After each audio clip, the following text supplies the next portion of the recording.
BNP নেতা ইশরাক হোসেনকে ঢাকা দক্ষিণ সিটি কর্পোরেশনের মেয়র হিসেবে নির্বাচন কমিশনের গেজেট স্থগিত চেয়ে করা রিটের আদেশ পিছিয়েছে।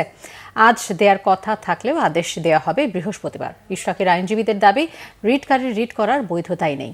আহমেদ সারওয়ারের রিপোর্ট। বিএনপি নেতা ইশরাক হোসেনকে ঢাকা দক্ষিণ সিটি কর্পোরেশনের মেয়র পদে শপথ থেকে বিরত রাখা, ট্রাইব্যুনালের রায় এবং গেজেট বাতিল চেয়ে করা রিটের আদেশের জন্য নির্ধারিত ছিল বুধবার। কিন্তু আদালত শুরুতেই জানান তারা সবার কথা শুনতে চান, তাই রুল এবং স্থিতাবস্থা দেবেন। এ সময় ইশরাকের আইনজীবীরা আদালতের এই অভিমতের সাথে দ্বিমত পোষণ করে তাদের যুক্তি তুলে ধরেন। হাইকোর্ট এবং সুপ্রিম কোর্টের ইতিহাসে কোনো ট্রাইব্যুনালের রায় তৃতীয় ব্যক্তি চ্যালেঞ্জ করছে এরকম কোনো নজির নাই। তাদের এই মামলার মধ্যে তার নজির সৃষ্টি করতে চায়, এইটা খারাপ নজির হবে। কারণ সব ইলেকশন মানে তৃতীয় পক্ষে এসে বলবে যে আমার অধিকার আছে মামলা করার জন্য। এখানে সে কোনো ক্ষতিগ্রস্ত মানুষ নয়, ক্ষতিগ্রস্ত একটা লোক হইতে পারে, সেটা হলো ব্যারিস্টার সদ্দুল তাপস। উনি এসে মামলা করতে পারতেন। আজ যতগুলো এক্সাম্পল সবগুলো কিন্তু কন্টেস্টিং প্রতিদ্বন্দ্বী প্রার্থীর মধ্যে মামলা হয়েছে।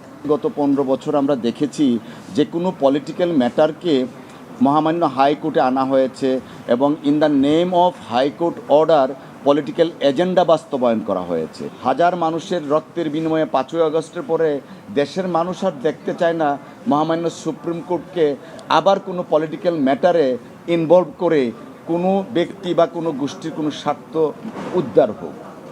পাশাপাশি সুমোটো যদি এই ব্যাপারে করতে লাগে তাহলে 2014 পার্লামেন্ট ইলেকশন ছিল, 2018 নির্বাচন ছিল, তো এই সমস্ত ব্যাপারে তো তখন মহামান্য আদালত সুমোটো কোনো কিছু করেন নাই। রিটকারীর আইনজীবী তাদের রিট করার পক্ষের যুক্তি তুলে ধরেন।